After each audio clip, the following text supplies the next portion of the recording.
Lisons la parole de Dieu. Exode chapitre 4, versets 1 à 5. Moïse répondit, « Ils ne me croiront pas et ne m'écouteront pas. Au contraire, ils diront, l'Éternel ne t'est pas apparu. » L'Éternel lui dit, « Qu'y a-t-il dans ta main ?» Il répondit, « Un bâton. » L'Éternel dit, « Jette-le par terre. » Il le jeta par terre et le bâton se changea en serpent. Moïse prit la fuite devant lui. L'Éternel dit à Moïse, « Tends la main et prends-le par la queue. » Il tendit la main et l'attrapa. Le serpent redevint alors un bâton dans sa main. L'Éternel dit, « Voilà ce que tu feras afin qu'ils croient que l'Éternel, les dieux de leurs ancêtres, t'est apparu. Les dieux d'Abraham, les dieux d'Isaac, les dieux de Jacob. » Un autre texte, c'est Exode 14, versets 15 à 16. Et nous allons aussi lire versets 26 à 31.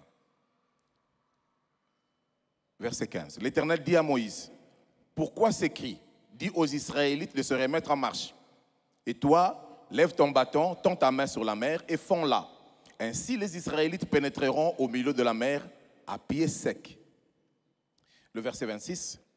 L'Éternel dit à Moïse, « Tends ta main sur la mer et l'eau reviendra sur les Égyptiens, sur leurs chars et leurs cavaliers. » Moïse tendit sa main sur la mer vers le matin. La mer reprit sa place. Les Égyptiens prirent la fuite à son approche, mais l'Éternel les précipita au milieu de la mer. L'eau revint et couvrit les chars, les cavaliers et toute l'armée du Pharaon qui avait pénétré dans la mer après les Israélites. Il n'y eut pas un seul rescapé. Quant aux Israélites, ils marchèrent à pied sec au milieu de la mer, et l'eau formait comme une muraille à leur droite et à leur gauche. Ce jour-là, l'Éternel sauva Israël de la main des Égyptiens. Israël vit les Égyptiens morts sur les rivages de la mer, et il vit la main puissante que l'Éternel avait dirigée contre les Égyptiens. Les peuples craignirent l'Éternel, et il eut confiance en l'Éternel et à son serviteur Moïse. Marc chapitre 16, versets 17 à 18. Voici les miracles qui accompagneront ceux qui auront cru. À mon nom, ils chasseront les démons, ils parleront de nouvelles langues, ils saisiront des serpents, s'ils boivent quelque breuvage mortel, il ne leur fera point de mal. Ils imposeront les mains aux malades, et les malades seront guéris. Le dernier passage, c'est Jean chapitre 14, versets 12 à 14. En vérité, je vous le dis, celui qui croit en moi fera aussi les œuvres que je fais, et il en fera des plus grandes, parce que je m'en vais au Père. Et tout ce que vous demanderez en mon nom, je le ferai, afin que le Père soit glorifié dans le Fils. Si vous demandez quelque chose à mon nom, je le ferai. Le thème que nous allons partager, nous allons ensemble échanger autour de ça, s'intitule « Les miracles à portée de main ».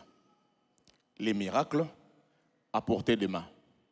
Je sais, lorsqu'on parle de miracles, parfois les gens ont certaines idées. Ils pensent à beaucoup de choses, mais nous devons vraiment clarifier cela. Nous sommes à Fil, la cité d'exaucement, et nous enseignons sur toute la parole de Dieu. Nous exposons chaque personne à la parole de Dieu, à toute la parole de Dieu. Les miracles font partie des enseignements de Jésus. Jésus lui-même était appelé faiseur des miracles, parce qu'il accomplissait des miracles. Alors, à qui ce message s'adresse-t-il? Ce message s'adresse premièrement à celui qui doute, à toi qui doutes. Tu es en train de douter de Dieu. Les doutes se manifestent dans notre vie lorsqu'on attend, on espère quelque chose et puis on ne l'a pas. On se dit, comment les choses peuvent se faire? J'ai scellé, le prophète avait parlé, après avoir parlé, il m'a dit, tu dois bâtir l'autel. J'ai bâti l'autel avec de l'argent et puis j'ai donné l'offrande, j'ai scellé cette prédication et puis la chose là n'arrive toujours pas. J'ai fait ça, mais cela n'arrive pas. Tu commences à douter même de la puissance de Dieu. Lorsqu'un autre homme de Dieu passe, il peut te dire encore la même chose. Tu peux même lui dire, ce que j'ai déjà fait avant, là, ça ne suffit pas. Alors, ces histoires-là, je ne crois plus. C'est comme cela que l'incrédulité s'installe dans le cœur. Quelqu'un peut continuer à venir à l'église, mais il a déjà cessé de croire en Dieu. Plusieurs parmi nous, nous venons à l'église, mais nous avons cessé de croire en Dieu. À qui donc ce message s'adresse-t-il encore? C'est à celui qui veut retrouver une foi fraîche. C'est-à-dire que lorsqu'on est au début de la foi, généralement on est zélé. On vient de croire au Seigneur. On est zélé, on veut faire quelque chose de bien. On veut prouver qu'on connaît le Seigneur. La foi est tout en feu. Mais lorsque parfois on prend de l'âge, après certains événements, on ne croit plus. Et au début de ma foi, j'ai connu le Seigneur, j'étais à l'université. À l'époque, moi, lorsqu'on enseignait la parole, lorsque je voyais les gens prier, les gens pouvaient s'appeler le frère en Christ. Moi, je disais que j'étais cousin en Christ. Donc, Christ pouvait avoir des frères. Mais moi, je me disais cousin. Donc, je ne pouvais même pas croire au Seigneur. J'étais dans mon monde. Mais lorsqu'il a plu à Dieu de me donner sa vie, parce que ce n'est pas moi qui donne ma vie au Seigneur, mais c'est Christ qui vient de me donner la vie. OK? On est là, tous d'accord, hein? Lorsqu'il a plu à Dieu de venir me donner sa vie, à Jésus de me donner sa vie, un jour, j'ai grandi un peu plus vite. J'avais la soif de la parole de Dieu. J'aimais les choses de Dieu. Alors j'ai grandi un peu vite. On avait un groupe à l'université, un groupe chrétien. Un jour, on organisait une activité en plein air à l'université. Et moi, on m'a choisi pour être le MC de la journée. Alors je me suis mis et à peine je commençais, le ciel est devenu nuageux, la pluie a commencé à menacer. On continuait à parler et les gouttes ont commencé à tomber. Alors je voyais les gens prendre leurs chaises et commencer à aller. J'entends la voix du Seigneur me dire, dis-leur de s'asseoir, il n'y aura pas de pluie. Alors j'ai dit à tout le monde, sans réfléchir, asseyez-vous, il n'y aura pas de pluie. Et tout le monde s'est assis ces jours-là. Je ne sais pas l'autorité que j'avais ces jours-là, mais les gens qui étaient là, tout le monde s'est assis et on me regardait s'il n'y aura pas de pluie ou pas. Alors moi, j'ai dit ça et j'ai entonné un cantique. On a commencé à chanter et puis la pluie s'est arrêtée net. On a terminé la cérémonie jusqu'à la fin. Les gens sont partis. Nous qui étions là pour ramasser, arranger les chaises et tout ça, c'est alors que la pluie a commencé. Mais l'activité s'est déroulée du début à la fin. Il n'y avait pas de pluie. J'ai vu un miracle. Dieu l'a opéré. C'était fantastique. J'étais au début de ma foi. Mais un jour aussi, je vais à l'hôpital, je suis devenu médecin. Je vais voir un membre de ma famille qui est malade. Il était en réanimation en coma, ici à l'hôpital, à la clinique Bondeko. J'arrive là-bas. D'abord, les gens n'entrent pas là-bas en réa. Moi, je me présente, je suis médecin. On dit, ok, d'accord, confrère, tu peux entrer. J'entre et j'arrive. Je vois ce membre de famille qui était malade dans le coma. Et je commençais à prier dans mon cœur. J'entends la même voix qui m'avait dit d'arrêter la pluie, qui me dit, impose les mains. Je regarde les collègues à côté. Je suis médecin. Je vais imposer les mains. Non, Seigneur. Même lorsque j'ai pris dans mon cœur, tu entends seulement, non? Alors entends seulement ce que je suis en train de dire dans mon cœur. Et j'ai commencé à prier dans mon cœur pour lui, j'ai prié pour moi, j'ai prié. Et je suis parti. C'est autour de 18h, 19h, j'arrive à la maison, à 2h du matin, on nous appelle, le membre de famille est décédé. Je me suis réveillé avec une culpabilité. Je n'ai pas fait ce que le Seigneur m'avait demandé. La même personne qui a prié, qui a dit aux gens et que la pluie s'est arrêtée, c'est la même personne qui n'a pas osé prier pour la guérison de son membre de famille. Lorsque parfois on passe du temps avec le Seigneur, on s'habitue et on commence à dire ça je ferai, ça je ne ferai pas. Les doutes s'installent. On commence à grandir dans une certaine logique. On oublie que Dieu n'est pas dans la logique humaine. La réalité, vous voyez, même lorsque Dieu apparaît à Moïse, il est en train de lui dire de tenir le bâton par la queue. Entre nous, est-ce qu'on tient le serpent par la queue? Si vous voulez que le serpent ne puisse rien vous faire, vous n'allez le tenir non pas par la queue, c'est par la tête qu'on tient le serpent. Ce n'est pas au niveau de la queue. Parce que si tu tiens au niveau de la queue, il va se retourner, il va te mordre. Dieu lui dit, tu tiens justement par la queue.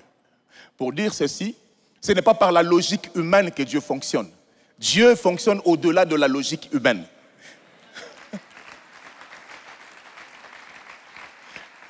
Et chaque fois que tu te confies dans la logique humaine, tu ne vivras donc pas le miracle. C'est ça le doute que nous avons aujourd'hui. Tu grandis dans la présence de Dieu et puis tu ne commences à douter parce que tu as tellement d'informations logiques, rationnelles dans ta tête. Tu es tellement médecin, tu sais pourquoi il est dans le coma, tu connais tout ça. Et puis, imposer les mains, pour toi, tu peux te dire déjà le son sort est déjà scellé. Alors que tu crois à un Dieu de miracles. Plusieurs d'entre nous, nous doutons encore. Pose la question à ton voisin. Est-ce que tu doutes de Dieu?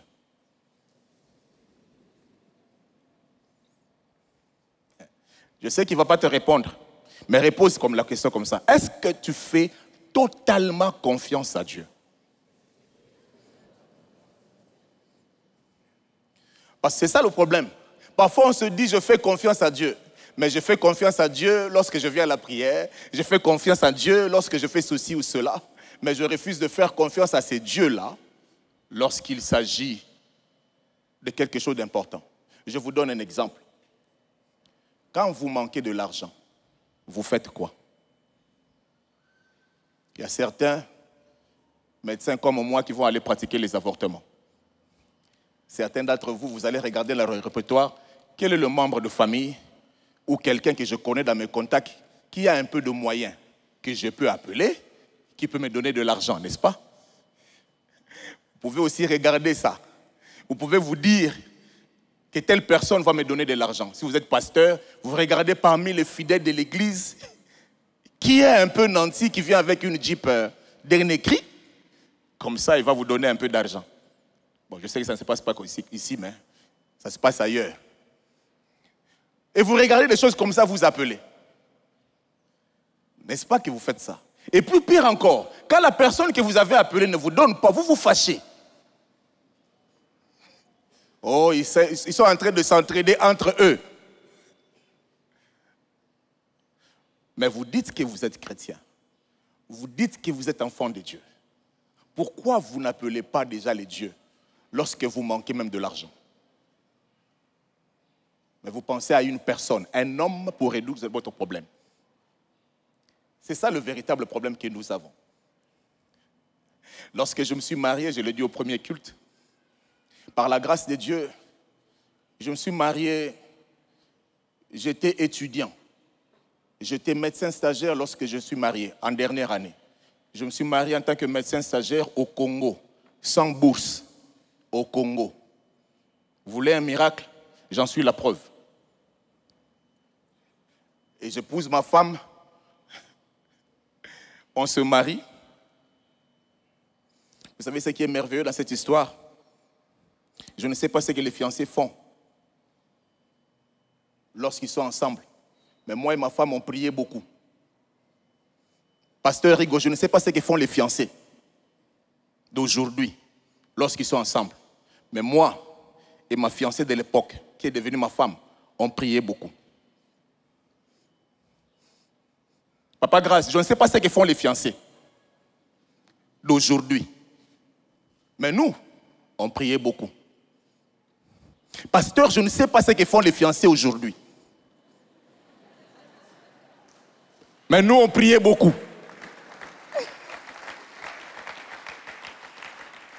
J'ai vraiment insisté pour que le message passe, tu as compris. Donc je ne sais pas ce qu'ils font, mais nous, on priait beaucoup. Alors tellement que l'on priait beaucoup, Dieu nous a parlé et à ce moment-là, Dieu m'a dit d'épouser ma femme. Et c'était pendant qu'on priait que Dieu a parlé et à elle et à moi. On s'est mariés dans ces conditions-là. Le miracle est arrivé. Mais j'étais à la maison un jour. On manquait aussi de l'argent. On n'avait pas à manger.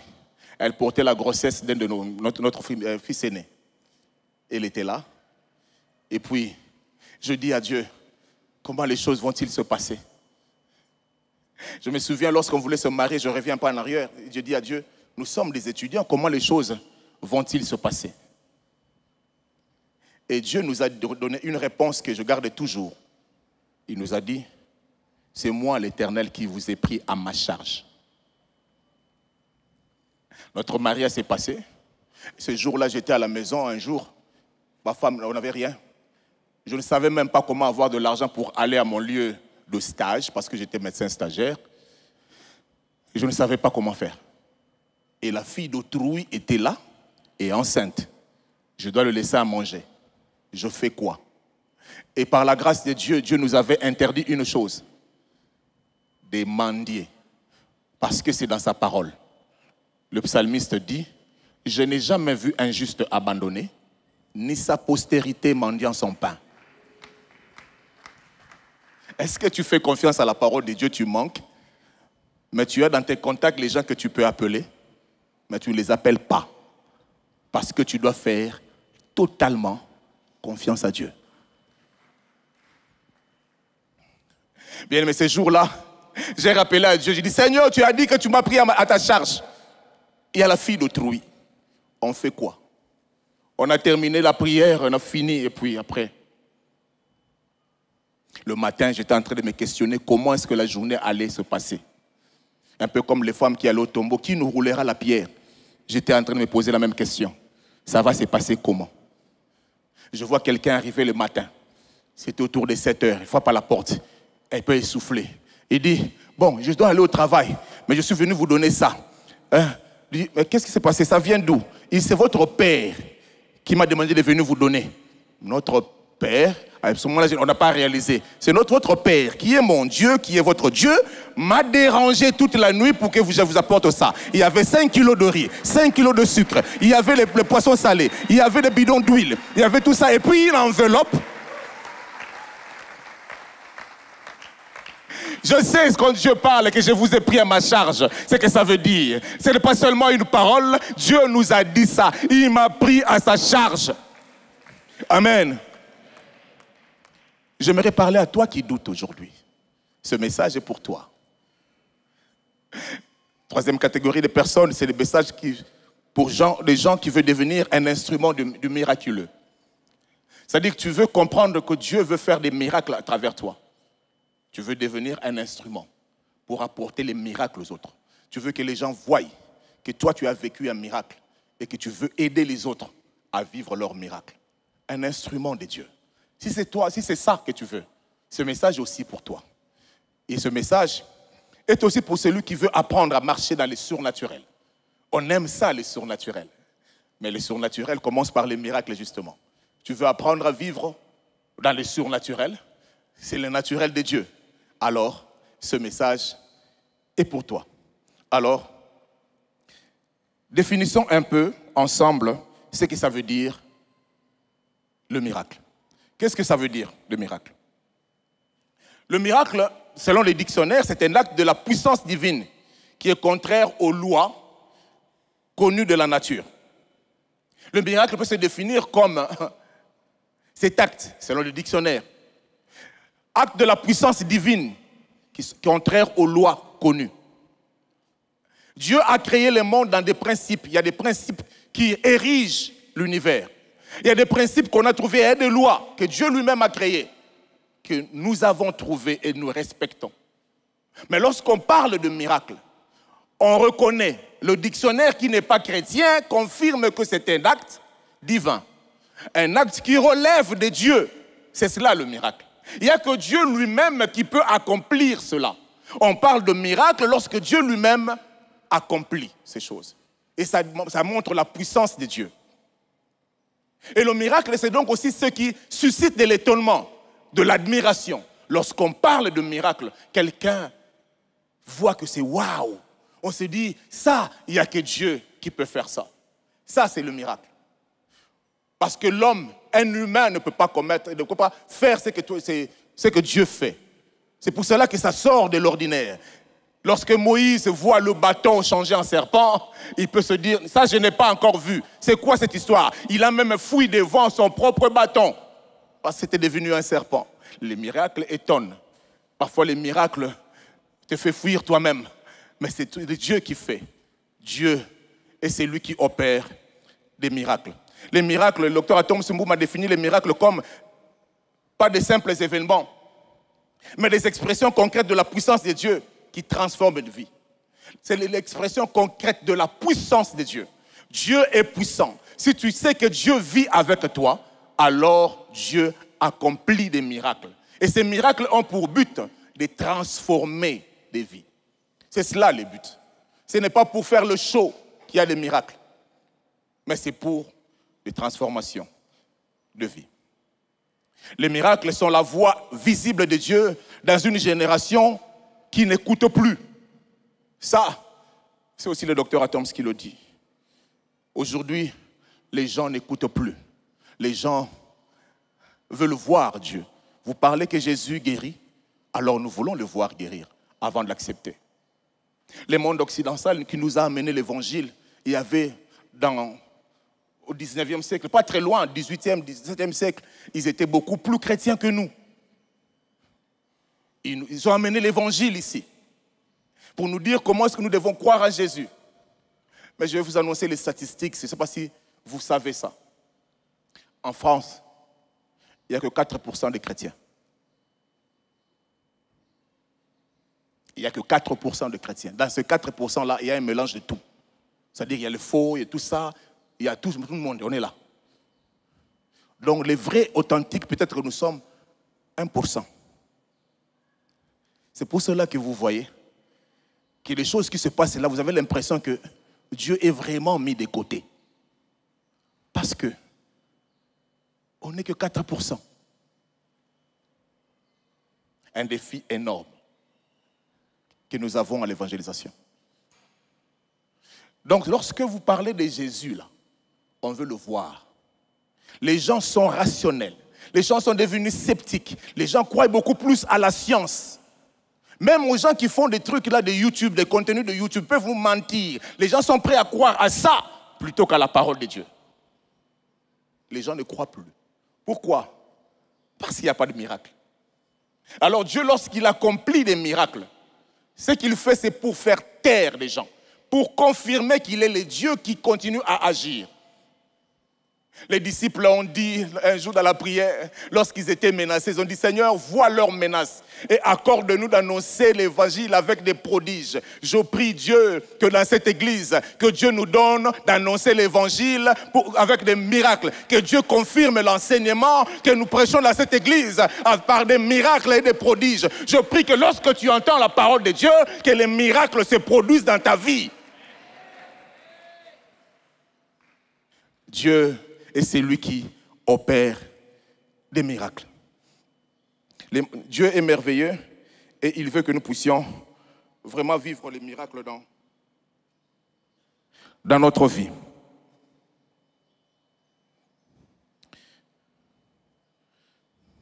Alors, une question que je pose ici.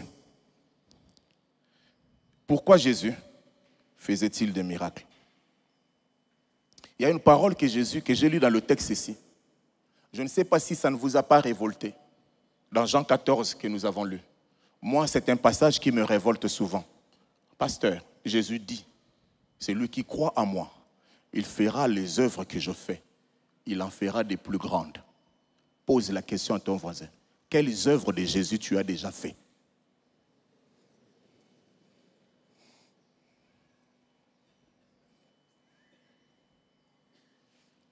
Il a dit quoi? Change de voisin, comme lui n'a rien dit. Change de voisin.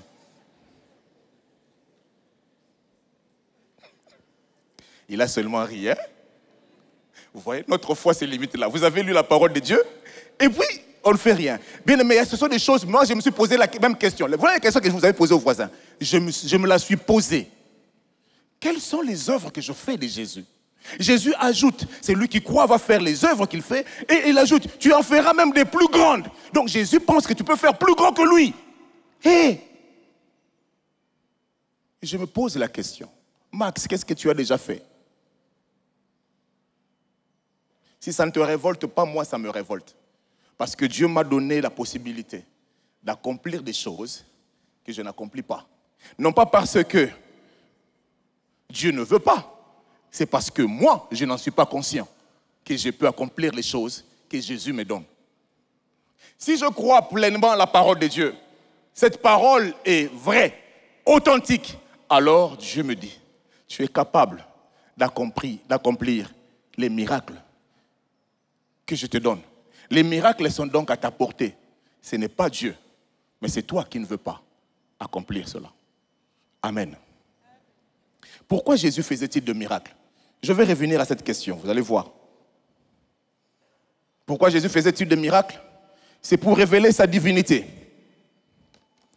Quand Jésus faisait des miracles, c'était pour faire voir pour faire voir aux gens qu'il était Dieu. Les miracles démontraient que Jésus était Dieu. Si Jésus est ton Dieu aujourd'hui, c'est que tu as le droit de vivre le miracle. La deuxième raison pourquoi Jésus le faisait, c'est pour manifester la compassion. Chaque fois qu'il guérissait, chaque fois qu'il faisait les miracles, il opérait, c'est parce qu'il voyait que les gens avaient faim, que les gens étaient morts. Il voyait tout ça et il opérait donc des miracles par compassion. Il voit la veuve de Naïn aller enterrer son fils unique. Il s'élève et il se dit, il arrête le cortège. Les gens étaient en train de passer, mais lui il vient, il dit arrêtez-vous. Et puis il ordonne à ce jeune homme qui était mort de se lever. Il l'a rendu à sa mère pour qu'il puisse être dans la joie. Frère, vous êtes chrétien. Avez-vous compassion des gens qui sont autour de vous? Et si vous avez compassion et que vous êtes des chrétiens, chrétien ça veut dire comme Christ. C'est ça le mot chrétien. Est-ce que vous avez la même compassion?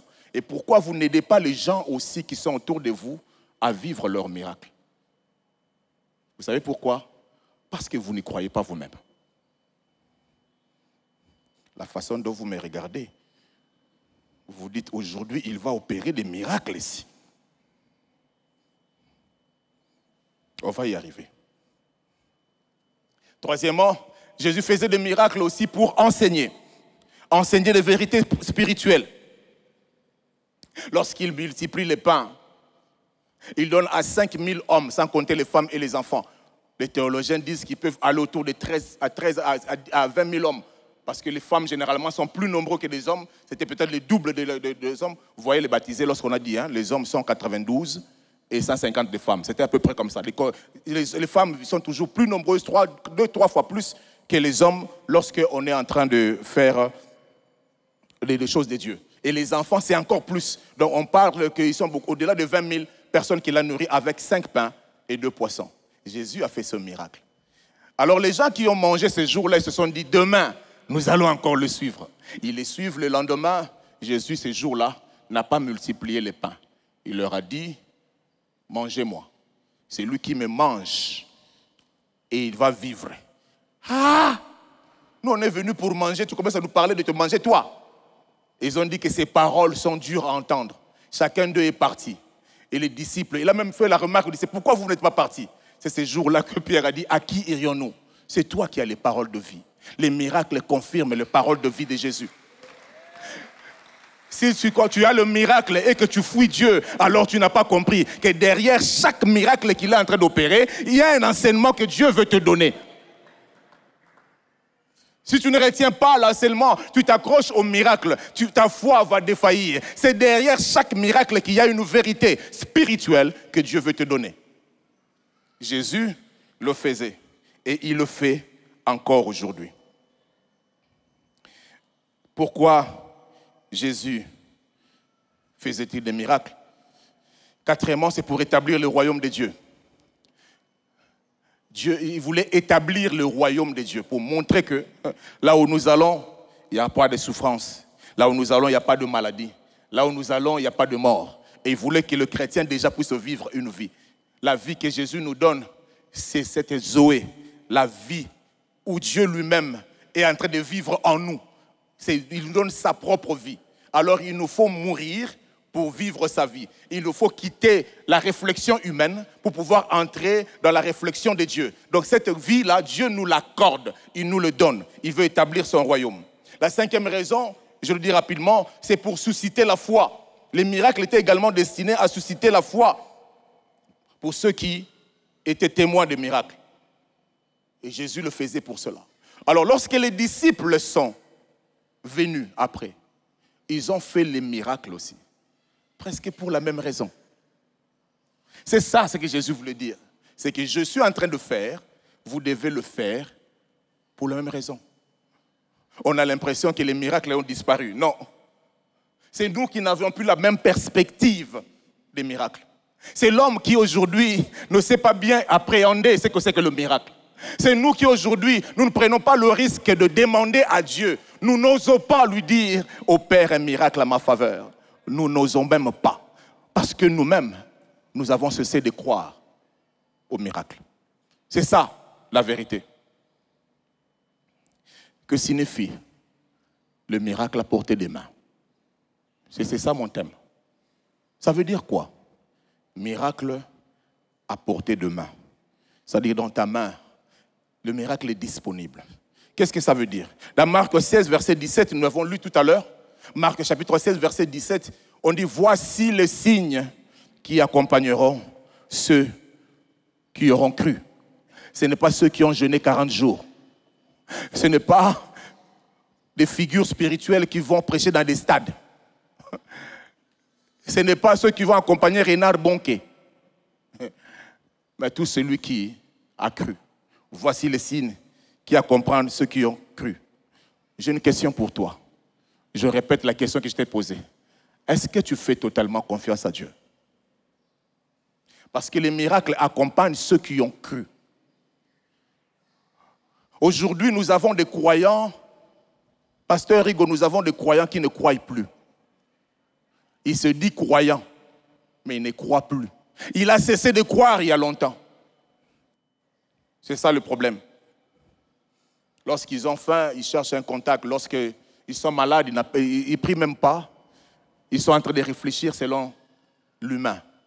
Alors que le miracle est à portée des mains. La deuxième raison, ça signifie quoi? On doit reconnaître que les miracles font partie du quotidien d'un enfant de Dieu.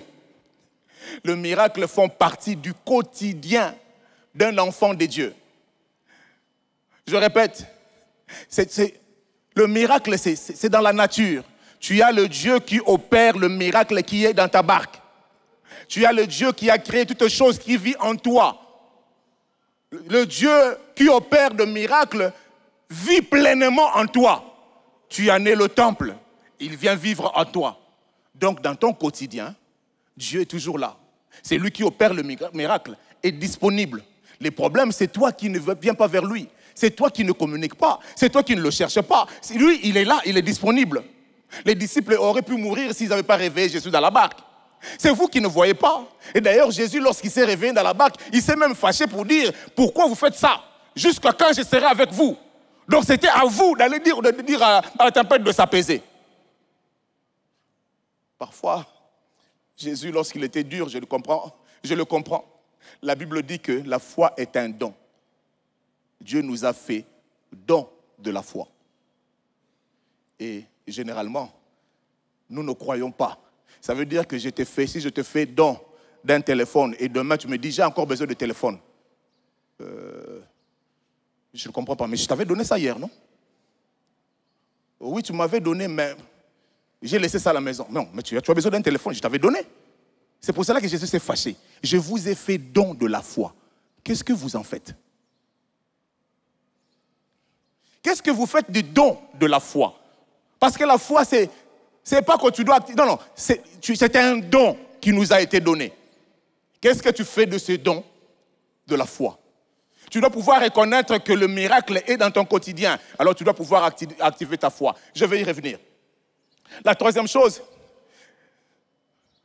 c'est que des choses étonnantes accompagnent la vie des hommes et des femmes qui croient en Dieu. Des choses étonnantes accompagnent la vie des hommes et des femmes qui croient en Dieu.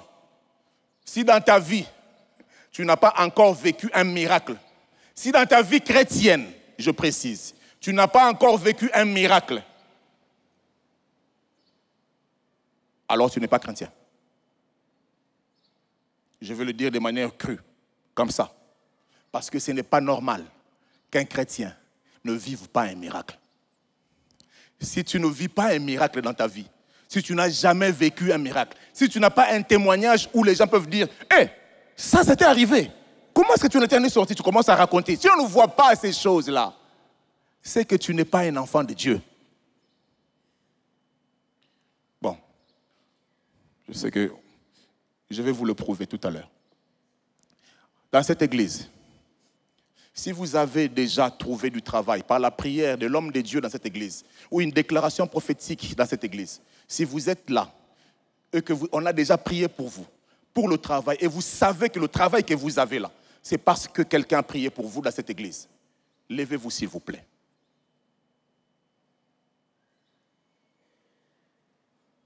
Gloire à Dieu.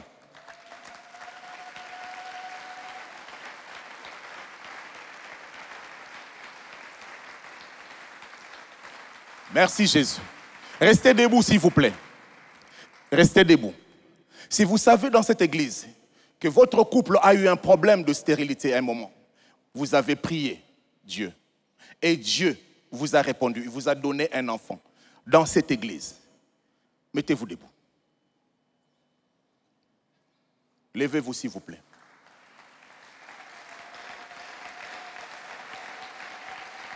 Je vois beaucoup de gens derrière là-bas à Kalembelem. Gloire à Dieu. Restez debout s'il vous plaît, même si vous avez porté des bébés. Si vous savez que Dieu a intervenu de manière miraculeuse pour un problème que vous avez, de voyage ou d'une certaine façon, vous savez que ça, s'il n'y avait pas Dieu, je ne pouvais pas m'en sortir. Si vous êtes conscient de ça, mettez-vous aussi debout. Nous allons aussi acclamer Dieu pour vous.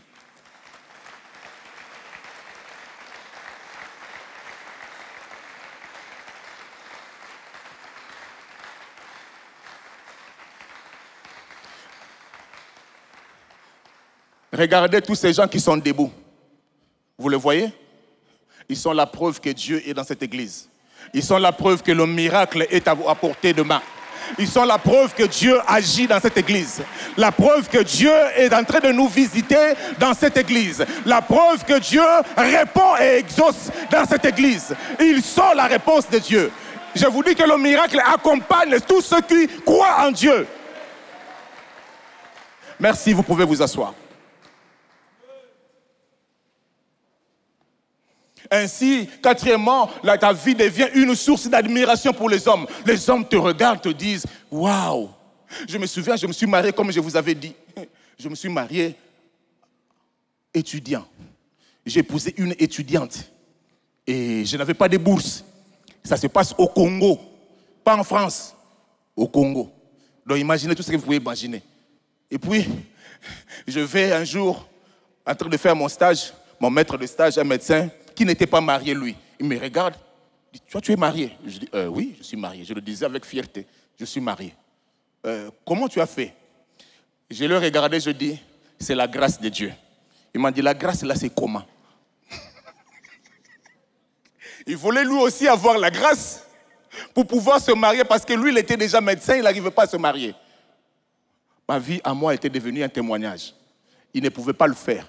C'est pour cela que quand quelqu'un travaille, il a une maison, il a tout ça, il ne se marie pas. Bon, je ne veux pas dire ce que je veux dire. Parce que moi, je n'avais rien. Je me suis marié, comme ça. Les gars demandaient la grâce. Je dois lui expliquer. La grâce, c'est un concept que ne peuvent comprendre que ceux qui sont enfants de Dieu. Si tu es en dehors de ça, tu ne peux pas comprendre ça. Quand moi je lui parle de la grâce, c'était vraiment la grâce. Je n'avais pas de réponse à lui donner. Parce que ce n'était pas logique moi-même. Moi-même, je me disais qu'avant de me marier, je devais terminer les études, et puis faire encore 5 ans, et puis je me marie. C'est Dieu qui a voulu que je me marie là. J'ai obéi à un ordre divin, c'est pour cela que je me suis marié à ce moment-là. Mais même moi, je n'y pensais pas. Ça va faire 24 ans qu'on est mariés.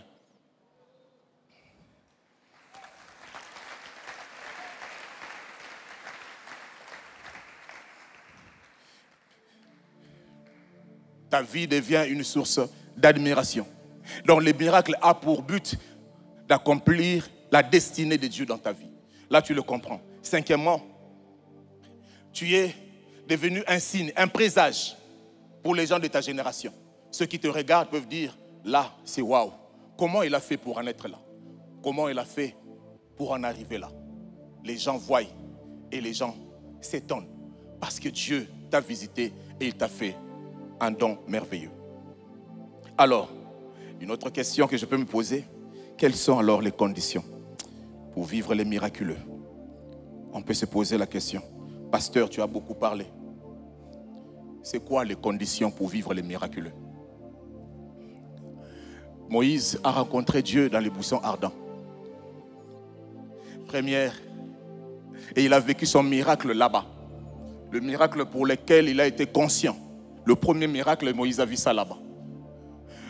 La première condition pour accéder au miraculeux, c'est de rencontrer Dieu. Devenir enfant de Dieu. Il y a des gens qui sont à l'église, pasteur, mais qui ne sont pas enfants de Dieu. Je peux même vous choquer en disant qu'il y a des pasteurs qui ne sont pas enfants de Dieu du tout. Quand vous regardez ce qu'ils disent, quand vous regardez leur façon de faire, vous posez la question, est-ce que celui-ci c'est un pasteur? Comment un pasteur peut voler les offrandes? Il est pasteur et il vole les offrandes des fidèles. On envoie dans la ville, on envoie au monde. Donc c'est un pasteur qui n'est pas enfant de Dieu. Tu dois d'abord rencontrer Dieu d'abord avant de vivre le miracle. Tu dois devenir enfant de Dieu d'abord avant de vivre le miracle. Pourquoi? Si tu n'as pas rencontré Dieu dans les buissons ardents, tu ne sauras pas affronter Pharaon. Pharaon est très fort, il est très puissant. Tout le monde le sait. D'ailleurs, toi-même, tu fuis devant Pharaon. Mais si tu rencontres Dieu, le Dieu de la buisson ardent va te dire, rentre là-bas, va affronter Pharaon. C'est pour cela que moi, je dis souvent, je le dis à ma famille, je le dis à tout le monde, même si les sorciers se réunissaient, ils étaient 1 850 330.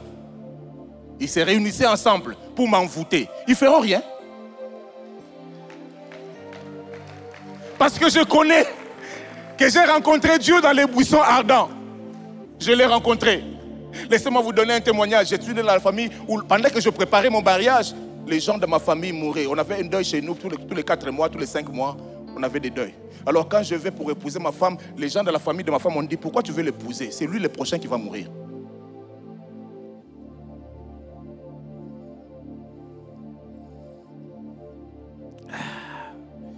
Bon, vous regardez celui qui n'est pas mort. C'est tout simplement. Parce que j'ai dit à Dieu, moi je suis ton enfant, je suis en train de te servir. Je m'en fous, c'est que les autres sont morts, je ne sais pas comment, je ne sais pas s'il y a une loi. Moi je m'en fous de la loi qu'il y a, parce que je sais qui tu es. Je sais que j'ai rencontré le Dieu. Pharaon, tu ne me fais pas peur. Ton armée ne me fait pas peur. Je suis enfant de Dieu et je reste enfant de Dieu. Je connais le Dieu que j'ai rencontré dans la buisson ardent. Alors si tu connais ce Dieu, tu ne peux pas avoir peur du diable, ni de ses démons, ni de ses sorciers. Parce que tu connais les dieux. Je dis à l'église où je suis, je fais rarement de prières d'autorité. Ce n'est pas parce que c'est interdit dans la Bible, non, ce n'est pas interdit. Mais je suis conscient de celui qui vit en moi. Au point où je ne passe pas mon temps à chasser, je passe mon temps à louer Dieu. Je connais parce que je l'ai rencontré. Et le diable ne me fait pas peur. La deuxième chose que tu dois connaître, toujours à rencontrer Dieu, les miracles ne s'accomplissent pas dans le vacarme du spectaculaire, mais dans le silence de l'obéissance. Ce n'est pas dans le vacarme du spectaculaire. Tu vois que les choses se passent. Oh non, c'est un show. Non, le miracle, ce n'est pas un show qu'on est en train de faire. Mais c'est lorsqu'on obéit. Vous savez pourquoi la muraille de Jéricho était tombée? La muraille de Jéricho était tombée, non pas par le cri, mais parce que les enfants d'Israël avaient obéi. C'était l'obéissance qui a fait couler. On leur dit tournez 7 fois, tournez ceci, tournez une fois et partez. Le 7e jour, vous tournez 7 fois et après vous criez. C'était comme de la blague. Seigneur, tu nous fais faire de tours seulement et puis nous partons. Oui, jusqu'à quel niveau tu obéis à Dieu pour vivre le miracle? Ça, c'est donné aux enfants de Dieu. Si tu ne vis pas, si tu n'obéis pas, tu ne vivras pas ton miracle. Si à l'époque, alors que j'étais étudiant, j'ai refusé de m'épouser ma femme à l'époque, je n'aurais pas 24 ans de mariage aujourd'hui. Et je ne vous parlerai pas de ces témoignages. Il fallait obéir. Il fallait affronter mes parents. Il fallait qu'elle affronte les parents. Il fallait qu'on affronte les amis qui nous disaient ce n'est pas le temps. Et j'ai refusé de dire à Dieu, aux autres que Dieu m'a dit ça. Ça, j'ai refusé. Je disais seulement que je veux me marier. Mon secret entre moi et Dieu, je ne leur parlais pas. Mais je disais, au point dans ma famille, on m'a posé la question. Azana Zemi. Traduction. On dit, est-ce qu'elle est enceinte? Parce que tu te précipites pour l'épouser. Non. J'avais le rhéma de Dieu. J'étais enceinte de la promesse de Dieu. Et je voulais que cela s'accomplisse. Bien-aimé, le miracle que Dieu veut que tu comprennes. La deuxième raison, quelle est la condition? La condition du miracle, désolé, que Dieu est en train de vivre. Tu dois pouvoir t'approprier Dieu. Tu dois t'approprier les dieux de la Bible. Job dit ceci. Je sais que mon Rédempteur. Il ne parle pas du Rédempteur d'Israël. Il parle de son Rédempteur. Je sais qu'il est écrit, mon juste vivra par la foi. Mais j'aime bien le prophète Habakkuk, comment il le dit. Le juste vivra par sa foi. Arrête de vivre sous la foi de ton pasteur. Arrête de vivre sous la foi de ta mère et de ton père. C'est toujours bien, ça sert toujours. Mais si tu veux vivre réellement les miracles, tu dois pouvoir dire, mon Dieu, je sais que mon Rédempteur, je vis selon ma foi à moi. Alors tu dois pouvoir mettre la foi en exercice, en action. Tu dois pouvoir exercer ta propre foi. Bien-aimé, dis-moi quelle est ta foi. Je te dirai le miracle que tu vas accomplir. Quel est le niveau de ta foi? Alors je te dirai le miracle qui va venir avec. Quel est le niveau de ta foi? Tu dois pouvoir t'approprier la parole de Dieu. Dieu devient ton Dieu. J'aime lorsque nous prions, on dit le Dieu de Jacob. Oui, Jacob a fait l'expérience avec Dieu. Mais est-ce que toi tu peux dire aux autres, mon Dieu m'a dit ça ici? Je dis à mes enfants, je ne tolérerai jamais que vous puissiez aller demander quelqu'un. Ne demandez l'argent ni à tes oncles, ni à tes tantes, ni à ceux-ci. Pourquoi? Parce que pour moi, c'est une honte que mon enfant aille demander l'argent à mon frère. Je sais que ça vous choque. Mais tant que je serai votre père, c'est à moi de résoudre vos problèmes. Ça fait partie peut-être de l'éducation. Mais c'est ce que j'ai appris avec Dieu. Vous voulez dire que Dieu est votre père? Alors, si Dieu, tu ne me donnes pas, je n'irai jamais mendier à quelqu'un. Alors je dis aux enfants, le Dieu qui a été avec moi, qui m'a tout donné, parce que lorsque j'ai prié, c'est le même Dieu que moi, je vous communique maintenant. Je le dis à mes enfants, pourquoi? Parce que j'ai expérimenté ce Dieu et je continue à le faire. Y a-t-il quelqu'un qui connaît ce Dieu? Tu dois t'approprier Dieu. Le juste vivra par sa foi. La troisième raison, tu dois pouvoir agir par la foi, comme je le dis. C'est ta foi. Dieu attend ta foi. Et la quatrième raison, tu dois pouvoir agir par l'esprit. Dieu veut accomplir les miracles dans ta vie. Le miracle est présent. Les miracles, Dieu va l'accomplir. Laissez-moi vous raconter une histoire qui est dans la Bible. Nous avons lu l'histoire de Moïse. Parce que c'est de Moïse qu'il s'agit. Sa mère tombe enceinte. La mère tombe enceinte, il y avait une loi où on disait qu'il devait, tous les garçons qui devaient naître à cette période-là devaient mourir. À l'époque, il n'y avait pas d'échographie. Je pense que directement lorsque la loi est tombée, la mère de Moïse commençait à souhaiter avoir une fille. Et s'est dit, on a dit qu'on va tuer les hommes. Mais lorsque l'enfant naît, la Bible dit qu'il a regardé l'enfant. Il a vu que l'enfant était tout beau. Ah! C'est seulement ça la raison. Il a trouvé que l'enfant était tout beau. Il a dit, mon enfant ne mourra pas. Il a refusé, il a commencé à cacher les enfants. Les autres enfants, des autres familles, je ne sais pas ce qu'ils ont fait. Mais l'enfant, la mère de Moïse a refusé. Mon enfant ne mourra pas. Je vais annoncer à quelqu'un, ce qui est sorti de toi ne mourra pas. Ce qui est sorti de toi ne mourra pas. Parce que c'est beau, parce que c'est bien, parce que c'est Dieu qui t'a donné. Ce que Dieu t'a donné ne mourra pas. Même si les hommes se complotent contre toi, ton ministère ne mourra pas. Parce que cela vient de Dieu. Ce qui vient de Dieu ne pourra pas mourir. À un moment donné, après 3 mois, elle s'est fatiguée. Elle dit, je laisse cet enfant, je le mets dans un panier. Comme pour dire, je fais ma part, Seigneur. Le reste, ça t'appartient. Je fais ma part, le reste t'appartient. Apprends à faire ta part et laisse l'autre part à Dieu. Apprends à faire ce que toi tu dois faire, ce que lui-même doit faire, fais-le. S'il faut étudier, étudie. S'il faut aller à l'école, va à l'école. Apprends à faire ce que lui-même va faire et laisse Dieu faire sa part. Et lorsque Dieu a pris le relais, lorsque Dieu a pris sa part, vous savez quoi? Moïse était un enfant de 3 mois. Mais il a ramené le salaire à la maison. Vous avez déjà vu un enfant de 3 mois ramener un salaire à la maison? Ça, c'est Moïse qui l'a fait. Un enfant de 3 mois qui commence à ramener un salaire. La mère était nourrie, elle était seulement à la maison. On le payait parce qu'elle allaitait son propre bébé.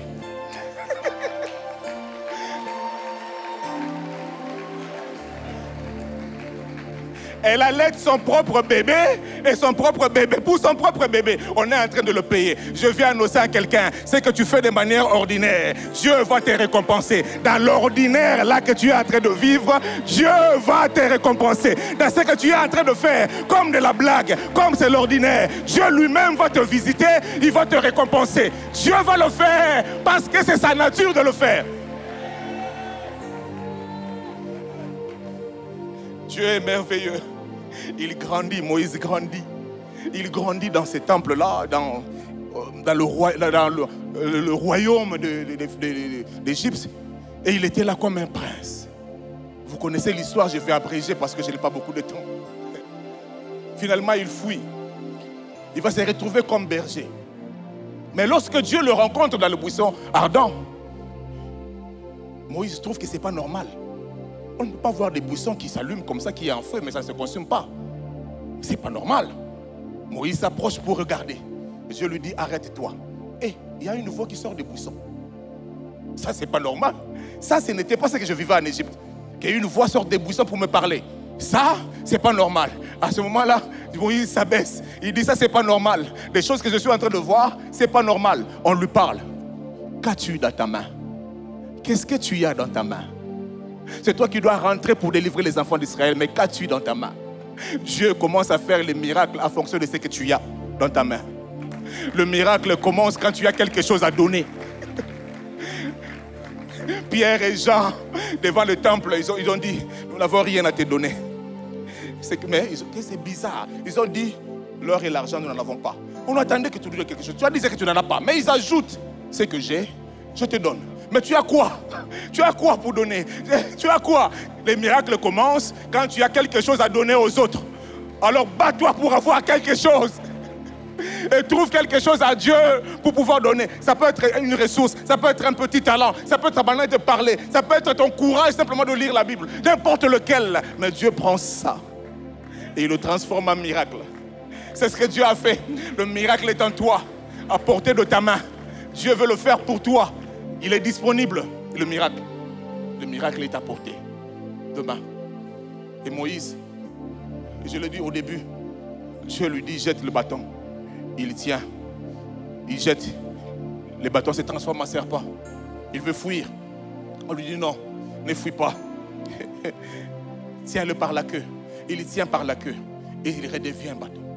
Comme pour dire, Dieu voulait lui dire, tu dois d'abord commencer à rejeter la mentalité des autres. La mentalité que tu as acquis en Égypte, tu dois pouvoir acquérir la mentalité d'enfant de Dieu.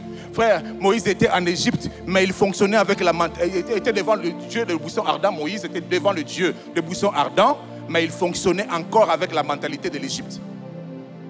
Bien aimé, il y en a qui sont devenus chrétiens aujourd'hui, mais ils fonctionnent encore avec la mentalité de ceux qui sont de l'autre côté. Il y a des chantres qui fonctionnent à l'église, mais ils veulent être comme des musiciens du monde. Il y a des pasteurs qui sont des leaders pour amener les gens, le cœur de Dieu au Seigneur. Mais ils veulent fonctionner comme des hommes populaires avec du succès de l'autre côté. Avec la mentalité. Tant que tu as cette mentalité, tu ne peux pas accéder au miracle. Parce que le miracle est donné à ceux qui sont enfants de Dieu.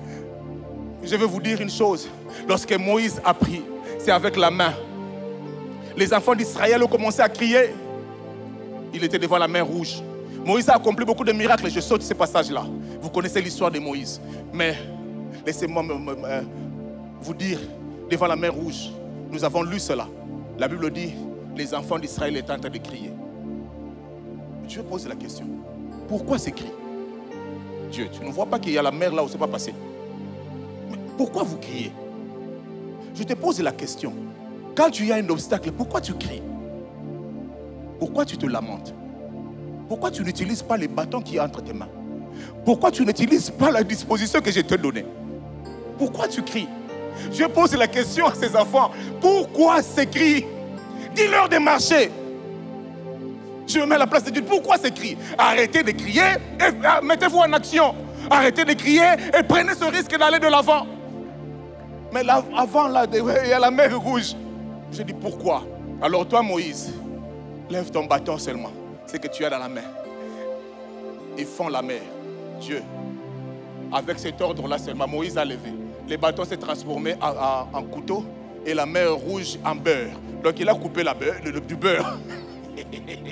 C'était comme si tu étais en train de couper du beurre. Oui. Et puis c'est fini. Ça se fend à deux. Et les enfants d'Israël pouvaient passer. Pourquoi tu cries? Je me poser la question à quelqu'un, pourquoi tu cries? Alors que Dieu t'a donné un bâton. Pourquoi tu cries? Arrête donc de te lamenter maintenant parce que le miracle est à ta portée. Tu ne peux pas te lamenter parce que le miracle de Dieu est là. Pourquoi tu cries? Parce que tu n'as pas d'enfant? Laisse-moi te dire, les enfants d'Israël sont sortis à pied sec. À pied sec, ça veut dire ceci. Lorsqu'on a fendu la mer Rouge, lorsqu'on a enlevé l'eau au milieu, en réalité, lorsque vous marchez, vous allez piétiner la boue parce que l'eau était là. Mais ces gens n'ont pas piétiné la boue. Ils marchaient, les chaussures étaient intactes. Ils n'ont pas piétiné même la boue. Même la boue ne les a même pas touchés. Même la goutte d'eau n'est pas tombée sur eux. Ils n'ont pas vécu ces choses parce qu'il y avait le miracle de Dieu. Ils ont traversé à pied sec. Pourquoi tu cries? Pourquoi tu te lamentes? Alors que tu as le bâton entre tes mains, alors que le miracle est à ta disposition. Pourquoi tu cries? Mais lorsque les gens de l'autre côté, les Égyptiens, ont essayé de faire la même chose, d'entrer aussi à pied sec. Oh, les fleuves les a noyés. Traverser à pied sec, c'est réservé aux enfants d'Israël. Traverser à pied sec, c'est réservé aux enfants de Dieu. Si tu n'es pas enfant de Dieu, tu ne pourras pas vivre certains miracles. Certains avantages nous appartiennent à nous. Et je suis fier de raconter ça. Tu ne vivras pas la grâce de Dieu si tu continues à vivre la vie comme les ceux du monde. Tu dois être un véritable enfant de Dieu pour vivre le miracle que Dieu promet. Je vais annoncer à quelqu'un, l'heure est venue où le Seigneur va accomplir des grandes choses dans cette église. L'heure est venue où tu vivras ton miracle parce que tu as pris conscience que le miracle est à ta portée. L'heure est venue où tu trouveras le travail que tu es en train de chercher. L'heure est venue où le Seigneur va essuyer tes larmes parce que tu as assez pleuré. Tu as longtemps demeuré sur cette montagne. L'heure est venue où le Seigneur va te visiter. L'heure est venue pour que tu tombes enceinte et que tu enfantes cet enfant. L'heure est venue. Il est temps que l'Éternel agisse dans ta vie. Il est temps que tu éprouves la foi. Il est temps que tu réalises des grandes choses. Il est temps que le Seigneur t'élève au milieu de ta génération. Il est temps que ce ministère s'accomplisse parce que tu n'enterreras pas le ministère que Dieu t'a donné. Tu ne l'enterreras pas, tu iras de l'avant parce que Dieu le veut pour toi. C'est le temps de Dieu, le temps de cette église où nous allons vivre le miracle. Chaque fois que l'on va se réunir, nous vivrons le miracle de Dieu parce que le temps des miracles s'accomplit. Le temps des miracles est là parce que Dieu lui-même va se révéler à ceux qui prendront le risque de marcher. Oh, au lieu de crier, toi marche. Ne crie plus pour des choses alors que Dieu est entre tes mains. Dieu a placé le miracle entre tes mains. Arrête de pleurnicher, arrête de te lamenter parce que Dieu a placé le miracle entre tes mains. Amen. Je vais prier. Rabo Shakande Rabo Sate. Darababushay.